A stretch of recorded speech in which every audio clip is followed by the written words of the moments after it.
तो अब हमारा जो अगला सवाल जो है वो 26वां सवाल है। ठीक है, अब यहाँ से जो है आपका झारखंड सेक्शन शुरू हो गया। तो हाल के दिनों में आपने झारखंड बहुत पढ़ा होगा और मुझे लगता है कि इस पेपर का जो पेपर 1 है, इसका जो सबसे जो ईज़ीएस्ट पार्ट जो है, ईज़ी सेक्शन वो झारखंड ही होगा। हालाँकि इसमें भी जब आप क्वेश्चंस को देखेंगे तो कल्चरल वाला जो पार्ट है वो काफ़ी थोड़ा-सा ट्रिकी है और विवादास्पद भी बन जाता है क्योंकि उसका जो ऑथेंटिक सोर्स आपके पास नहीं है। इसमें थोड़ा-सा लक का भी खेल हो जाता है कि आप यदि नहीं पढ़े हैं तो कितना अनुमान लगा पा रहे हैं कि नहीं लगा पा रहे हैं। तो चलिए आइए देखते हैं इन सब के भी आंसर्स को हम लोग बारी-बारी से देख लेते हैं।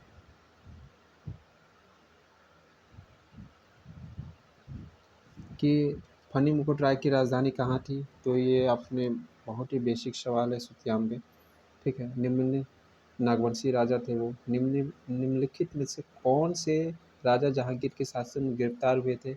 ये सवाल भी समझिए कि ABCD है झारखंड का, तो दुर्जन साल है। तुगलक काल में चाई चंपा हजारीबाग में मुख्यतः किस जनजाति का निवास था? तो ये आपने इतिहास झारखंड के इतिहास सेक्शन से बिलोंग करता है, तो इसका जो जवाब होगा संथाल होगा। ठीक है, मुगलों के द्वारा कर वृद्धि के कारण किस राजवंश ने अपनी राजधानी को झालदा में स्थानांतरित कर दिया था? तो इसका होगा नागवंश होगा। ठीक है, अगला सवाल जो है कि झारखंड के किस राजा ने अंग्रेजों से अपमानित होने के बाद बनारस के गंगा नदी में कूदकर आत्महत्या कर ली? ये अब तक के जितने भी झारखंड सवाल पूछे गए ये एक थोड़ा नवा सवाल है। तो इसका जो आंसर होगा वो होगा अर्जुन सिंह। ठीक है, आत्महत्या जिसने कर ली थी वो होगा अर्जुन सिंह। झारखंड राज्य में कौन सा खनिज सबसे अधिक पाया जाता है? तो ये ऑफकोर्स लॉ-एस्क है। धंजोरी उच्चभूमि झारखंड राज्य के किस भाग में अवस्थित है? तो इसमें आपका ऑप्शन है दलमा है, पाट है, पलामू उच्चभूमि है, देवघर उच्चभूमि है ना? तो झारखंड का जब आप जो मैप जो आप देखते हैं तो जो दलमा की पहाड़ी क्षेत्र जो इस क्षेत्र में हमारा है ना, ये आपका दक्षिण पूर्वी भाग जो बिलोंग करता है वहाँ पर है, यानी साउथ ईस्टर्न पार्ट में है, तो वहाँ पर है। तो दलमा की पहाड़ी क्षेत्र में आपका धंजोरी हाईलैंड बोलिए या धंजोरी उच्च भूमि पाया जाता है। कौन सी नदी झारखंड राज्य के दक्षिणी एवं पश्चिमी भाग को सीमांकित करती है? तो इसका होगा दक्षिण कोयल और उत्तरी कोयल नदी। ये अफवाह तंत्र में आपने पढ़ा होगा। भारत के संपूर्ण क्षेत्रफल में झारखंड राज्य का कितना प्रतिशत क्षेत्रफल है? तो यह 2.42। झारखंड राज्य में कि किस जिला में विंध्यन बालू क्रपरास एवं चूना पत्थर पाए जाते हैं? ठीक है, सैंडस्टोन जिसको बोलते हैं, विंध्यन सैंडस्टोन या लाइमस्टोन। ये आपके जो पलामू वाला जो बेल्ट है ना, वो ये हमारा जो आपका नॉर्थ वेस्टर्न पार्ट है वहाँ पे ये बिलोंग करता है, तो ये गढ़वा में बिलोंग करता है। झारखंड राज्य में कितने जनजातीय समूह हैं? तो हालांकि पहले तो हम लोग 32 पढ़ते आ रहे थे, लेकिन हाल के दिनों में हमने पढ़ा है ये अभी एक और बढ़ चुका है, वो है 33। तो इसका जवाब होगा 33 पुराण। निम्न कथनों में विचार करें। ये जो सवाल है ना आपका 37वां नंबर, ये आपके इकोनॉमिक सर्वे में इसका आपको जवाब मिलेगा। ठीक है, इकोनॉमिक सर्वे में इसका जवाब मिलेगा। और इसमें जो बैंकों की बात करी गई है और इसका जो जवाब होगा वो होगा ऑल ऑफ द एबव, उपयुक्त में सभी।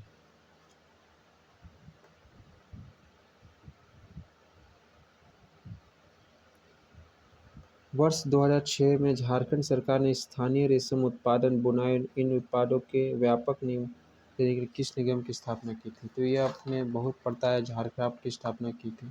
ठीक है, silk textile and handicraft development corporation. तो इसका जवाब जो होगा सी होगा। देश के खनिज संसाधनों का कितना प्रतिशत खनिज झारखंड में पाया जाता है? ये तो आप ना सिर्फ बुक में ही सुनते हैं बल्कि न्यूज चैनल में भी आप सुनते आते हैं। 40%। सार्वजनिक वितरण प्रणाली के तहत झारखंड में सर्वाधिक फेयर प्राइस शॉप किस जिले में पाया जाता है? तो ये आपका रांची होगा। किस जनजाति के लोग अपने रसोई घर को मंडी ओरा कहते हैं? ये सवाल आपके लिए थोड़ा सा ट्रिकी हो सकता है, ठीक है।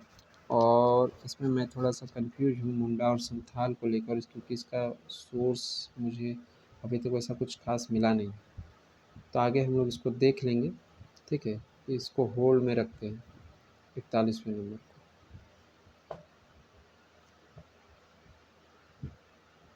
आगे है द ठेंडेरी रिचुअल्स जो होते हैं, ठीक है। ठेंदेरी का संबंध किस जनजाति से है?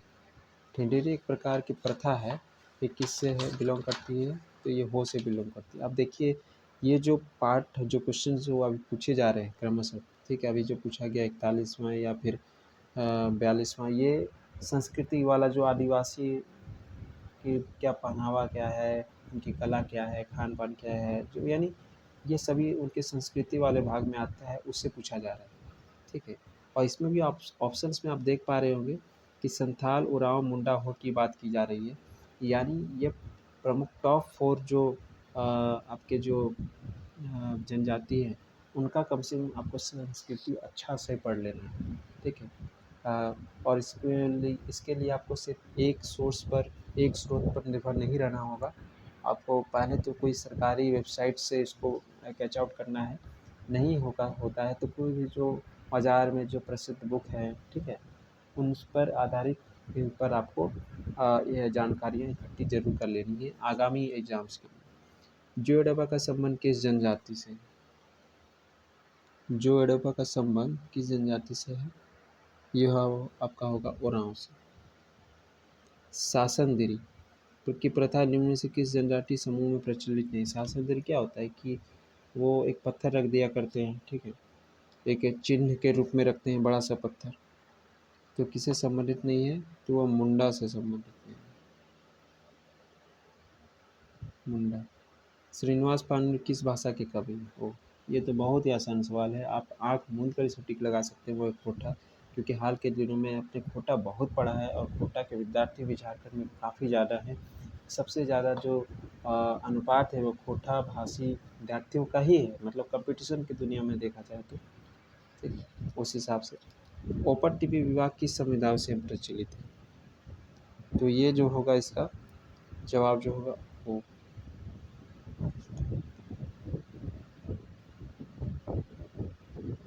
अब है कि पान नामक वधूमूल किस जनजाति में प्रचलित है? देखिए, पान नामक वधूमूल हमने पढ़ा था, हमने अपने झारखंड जीएस के दौरान, कि जो वधूमूल है इसको अलग अलग जनजातियों में अलग अलग नाम से हम लोग जानते हैं। तो यहाँ पे पान नामक वधूमूल्य की बात की गई है। द ब्राइड प्राइस कॉल्ड पान was a privilege among which tribal people? तो इसका जो जवाब होगा, इसका जवाब होगा मुंडा।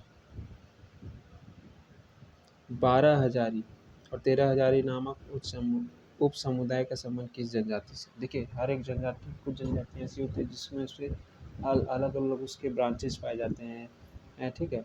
उप जनजाति जिसको आप बोल सकते हैं, ऐसे पाए जाते हैं, जैसे खड़िया का हिल खड़िया, दूध खड़िया हो गया, ठीक है। उसी तरह यहाँ पर 12 हजारी और 13 हजारी की बात की गई है, तो ये चेरो जनजाति में पाए जाते हैं। नागवंशी दरबार से जुड़े संत हरिनाथ मूलतः किस राज्य के थे? संत हरिनाथ जो थे वो नागवंशी शासकों से जुड़े हुए थे। तो वो बेसिकली कहाँ से थे? तो वो बेसिकली महाराष्ट्र से थे। प्रसिद्ध जगन्नाथ मंदिर हटिया रांची कितने गृह मंदिरों का समूह है? ठीक है, जगन्नाथ मंदिर ये झारखंड में काफ़ी एक इम्पोर्टेंट मंदिर है, जिसका कि एक बहुत ही अच्छा एक इतिहास भी है, पौराणिक इतिहास भी है झारखंड के इतिहास में।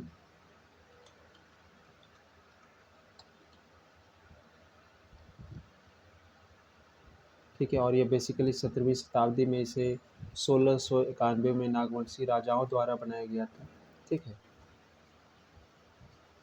और इसमें कितने गर्भगृह हैं? तो इसमें 4 गर्भगृह। तो ये हमारा बेसिकली झारखंड का सवाल है यहाँ तक।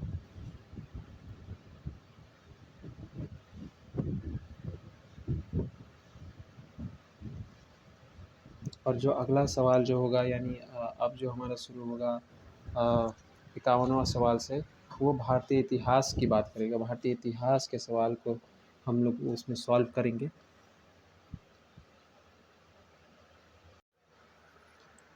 अब जो हमारा जो अगला सवाल जो है वो है 51 नंबर। ठीक है। अब यहाँ से भारतीय इतिहास की बात करी जाएगी, इंडियन हिस्ट्री।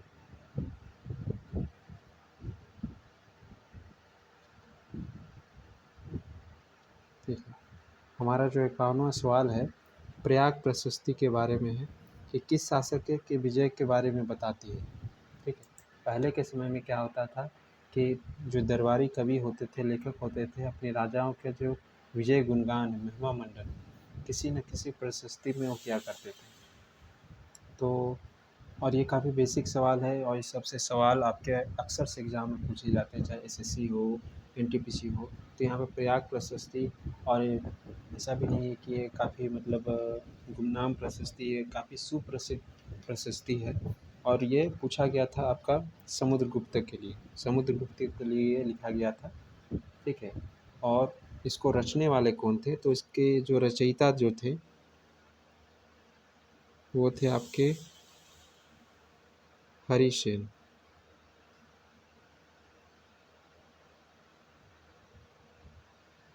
हरिसेन, यानी इसको रचने वाले थे हरिसेन। और ये 377 ईस्वी में इसकी रचना की गई थी। ठीक है।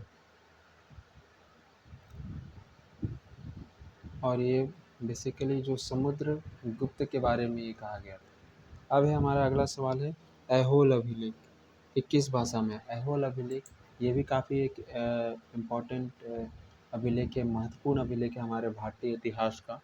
ठीक है।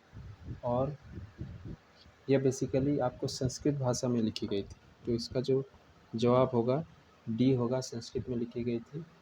और ये लिखी गई थी आपकी 7वीं शताब्दी में, 7th सेंचुरी में ये लिखी गई थी।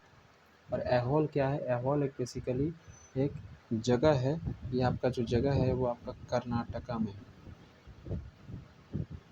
कर्नाटका में है।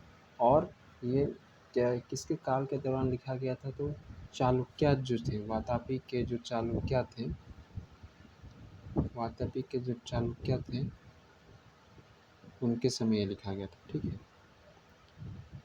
वातापी के चालुक्य के दौरान ये लिखा गया था। अब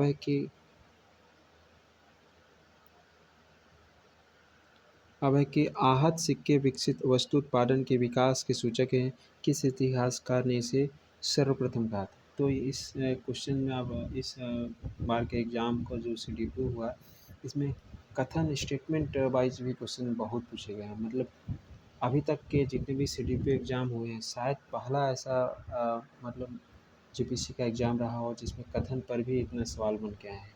ठीक है। तो इसका जो जवाब होगा DD कौशाम्बी।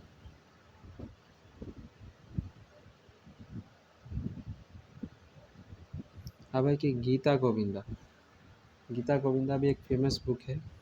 ठीक, किस भाषा में लिखी गई है, तो ये जो इसका जो भाषा जो है, इसका भाषा भी आपका संस्कृत ही है। तेनालीराम ऑफकोर्स, जिनके बारे में हमने काफ़ी कॉमिक्स पढ़ा है। ठीक है। काफ़ी प्रसिद्ध एक किरदार है, व्यक्तित्व है हमारे भारतीय इतिहास का। ये किससे संबंधित है, तो ये विजयनगर दरबार से संबंधित है। ठीक है। और विजयनगर दरबार जो कि साउथ का एक इम्पॉर्टेंट किंगडम भी रहा है, विजयनगर एम्पायर। ठीक है। जिसकी स्थापना कब हुई थी, 1336 में की गई थी, 1336 में की गई थी। और ये किसने किया था, हरिहर एंड बुक्का के द्वारा। ठीक है। तो ये बात हो गई हमारी तेनालीराम की। और ये भी आपसे पूछ सकता था कि तेनालीरामा बिलोंग टू किस जो राजा के काल में ये बिलोंग करते थे। तो ये होगा कृष्णदेव आचार्य, कृष्ण देवा राय, KDR आप बोल सकते हैं। ठीक है। कृष्ण देवा राय।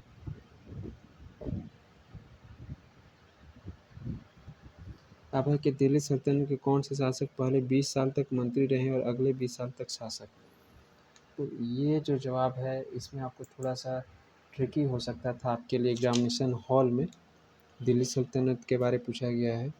तो देखिए मोहम्मद गौरी तो दिल्ली सल्तनत से इसका कोई लेन देन नहीं है, ठीक है, क्योंकि दिल्ली सल्तनत की जो स्थापना हुई थी वो इसके एक गुलाम के द्वारा की गई थी।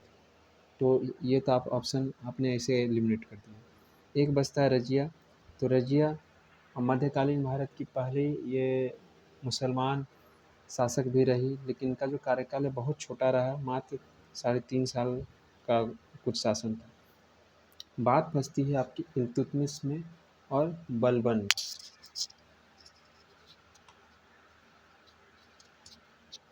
तो इसमें जो कुतुबुद्दीन ऐबक हैं, इन्होंने शासन गद्दी संभाली थी 1206 में और 10 में इनकी मृत्यु हो गई।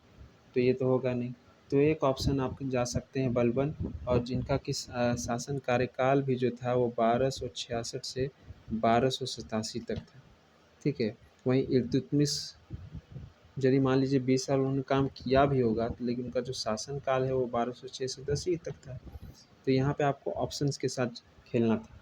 तो ये इसका जो जवाब मेरे हिसाब से बलबन होना चाहिए।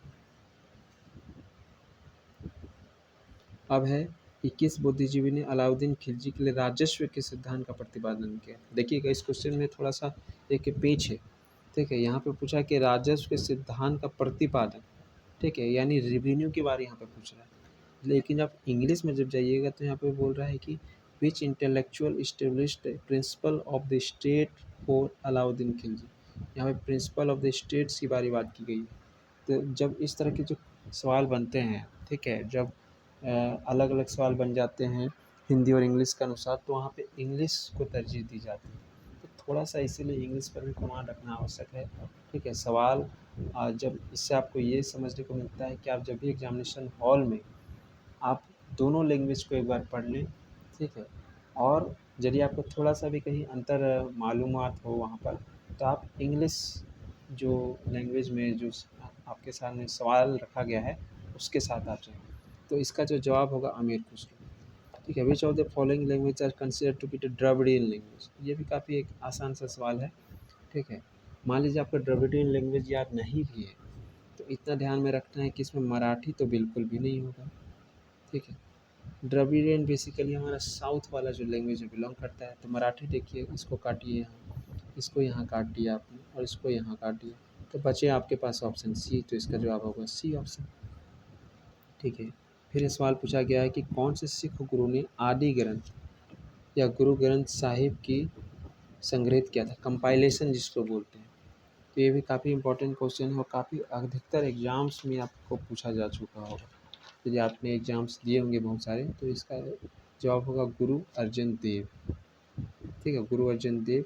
और गुरु अर्जन देव, ये इनके बारे में आपको तो पता ही होगा, गुरु अर्जन देव कौन थे, ठीक है।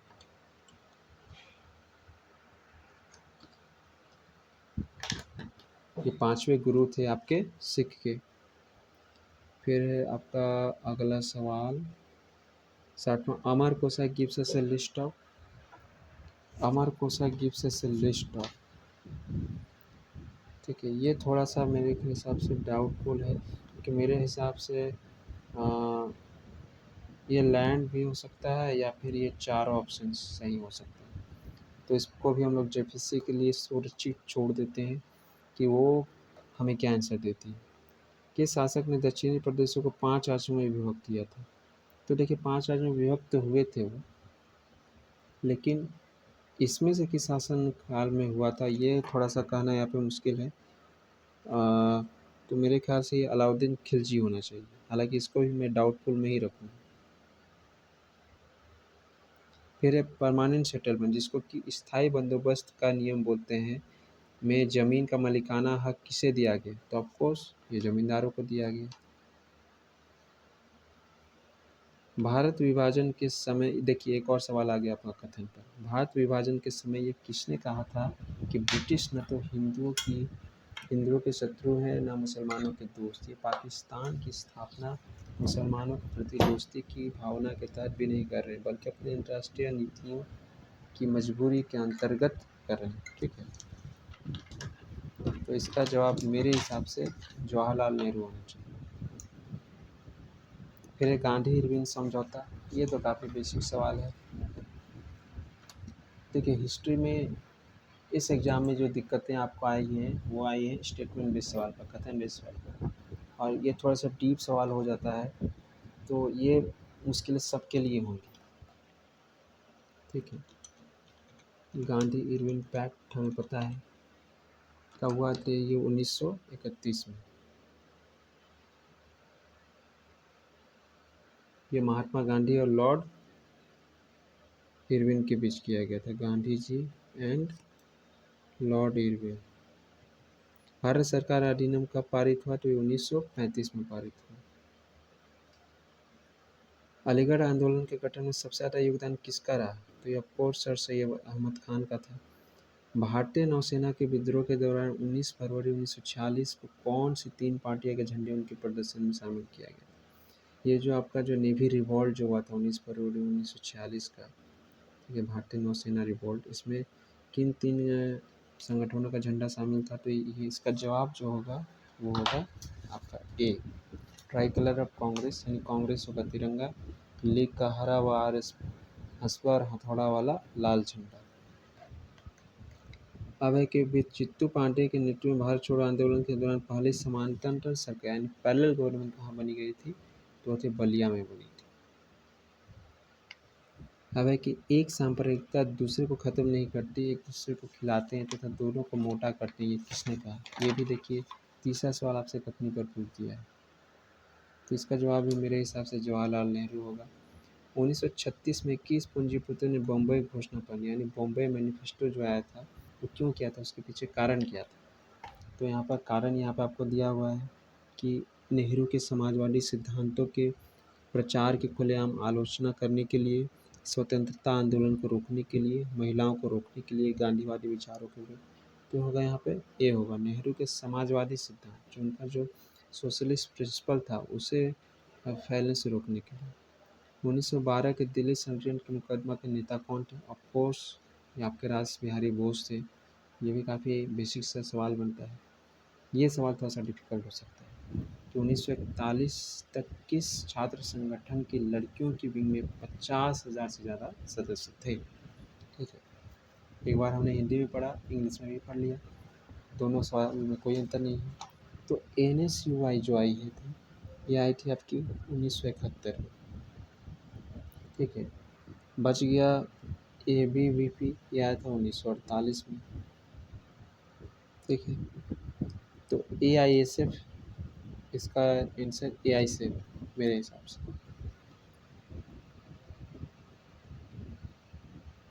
ठीक है, जनवरी 1940 में महात्मा गांधी CF एंड्रूज को लिखते हैं कि उसे मेरा बेटा कहा गया पर परिवार का एक बिगड़ैल बच्चा, ये उन्होंने किसके लिए लिखा था। देखिए एक और आपका कथन बेस्ड सवाल आ चुका है, तो ये मेरे हिसाब से सुभाष चंद्र बोस के बारे में उन्होंने कहा था, हालांकि इस पर मैं थोड़ा पूरा श्योर नहीं हूँ।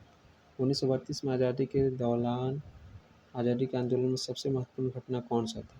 ठीक है, अब यहाँ पे 1932 का हमें टाइम लाइन थोड़ा सा हमें ध्यान में लाना पड़ेगा, क्या हो सकता है। राज्य की राजधानी का कोलकाता से दिल्ली हस्तांतरण, ये तो बिल्कुल ही नहीं था। ठीक है, क्योंकि वो तो दिल्ली दरबार का सवाल है, 1911 का सवाल। गांधी जी के भारत वापसी, ये भी बिल्कुल नहीं है, क्योंकि वो 1919 में आए थे, नहीं 1909 में वो आए थे ना। गांधी जी भारत में कब आए थे,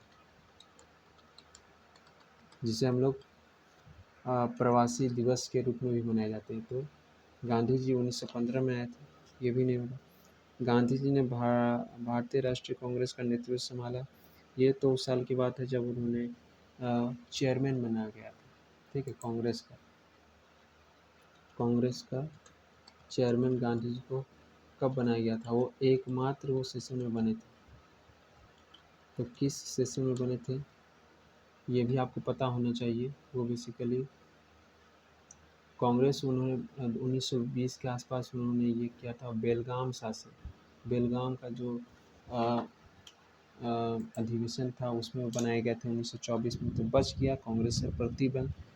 तो कांग्रेस पर प्रतिबंध जो हुआ था 1932 में हुआ था। कौन से षड्यंत्र जांच को ब्रिटिश लेबर पार्टी ने न्यायिक घोटाला, ठीक है, which conspiracy trial was described as a judicial scandal by the British Labour Party।